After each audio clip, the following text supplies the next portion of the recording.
Magandang gabi po, Luzon, Visayas at Mindanao.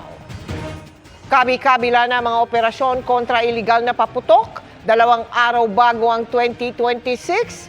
Sa pag-asang hindi na madagdagan ng mga patay at sugatan dahil dyan. Sa Calabarzon pa lamang, aabot na sa mahigit 4 na milyong pisong halaga ng mga iligal na paputok ang nasamsam sa 300 operasyon ng pulisya. Sa Cavite at Laguna, arestado rin ang ilan sa mga nagbebenta nito online. At yan po ang tinutukan ni John Consulta.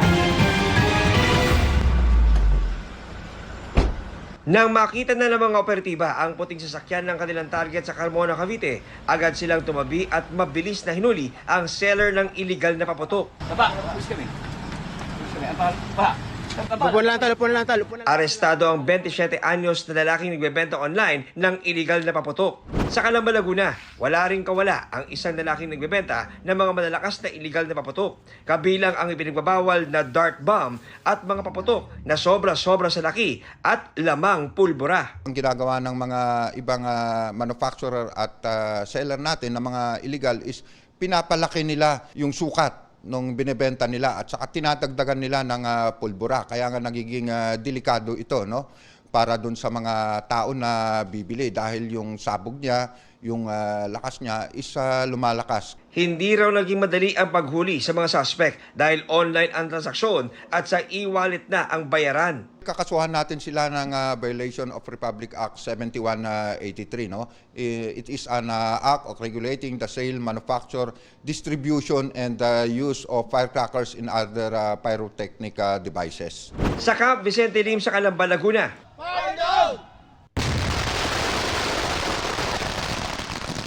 Ipinakita ng Explosives Ordnance Division o EOD ng PRO-4A kung gaano kalakas ang ilan sa mga nakumpiskang iligal na paputok. Inilubog naman sa malalaking drum na puno ng tubig ang iba pa sa mga nakumpiskang iligal na paputok. Mahigit 4 na milyong piso ang kabuuang halaga ng nasamsam sa 300 operasyon ng mga pulis sa Calabarzon. Pinipirin at dinurog ang nakumpiska nilang boga. Ito na ngayon mga kapuso, no? Nasa gasaan na pero inaatrasan pa ng truck ng Philippine National Police itong mga boga, no? Na talaga namang marami na ang mga naperwisyo mga kabataan sa nakalipas na mga pagdiriwang natin ng bagong taon. At kita natin mga kapuso, sa sobrang pipi ng mga to, wala nang pakikinabangan. In 2024, we have 34 ligtas Paskuhan incident. For 2025, we have only 5. That includes 1 indiscriminate firing. Bumaba ito by say mga 80%, no? But of course hindi pa tapos yung bagong taon natin. Para sa GMA Integrated News, John Consulta, nakatutok 24 oras.